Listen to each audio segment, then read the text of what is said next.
Earth Day ay isang mahalagang okasyon na ipinagdiriwang taon-taon upang ipakita ang ating pagmamahal at pag-aalaga sa ating kalikasan. Kung kaya't kaugnay niyan ay inilunsad ng Department of Environment and Natural Resources o DENR ang Earth Day Everyday Project. Let's all watch this.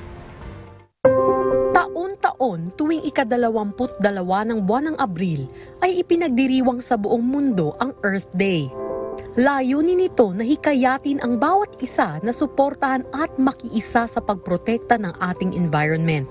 Ngayong taon, sa pamamagitan ng temang Planet versus Plastics, layunin ng Earth Day na mabawasan ang paggamit ng plastics at maitaas pa ang kamalayan ng nakararami hinggil sa health risk na dala ng mga plastic.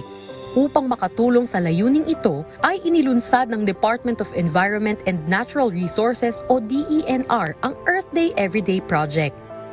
Sa tulong ng isang food and beverage company at ng isang chain of shopping malls dito sa bansa, ang proyektong ito ay isang plastics collection competition na nilahukan ng Boy and Girl Scouts mula sa iba't ibang paaralan sa Metro Manila. Nais nitong ipagbigay alam sa mga kabataan ang importansya ng pagre-recycle ng mga plastic at kung ano ang ating responsibilidad sa pag-aalaga ng ating kapaligiran.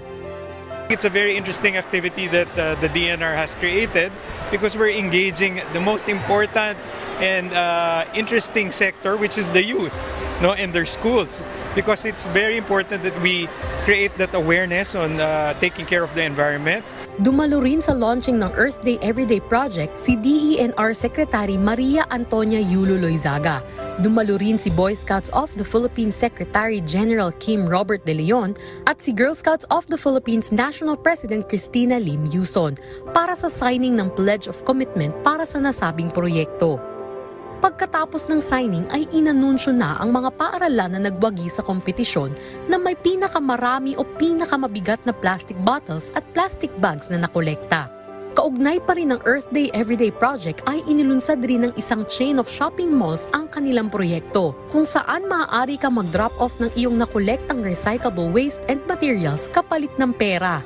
This is what we call trash to cash. Every first Friday and Saturday of the month, the customers, our tenants, our communities can bring recyclables in the trash to cash program. What we wanted to inculcate is their contribution, on how to reduce plastic waste, the responsibility that, for the youth, this is their earth and it will benefit them. It's for the future generation.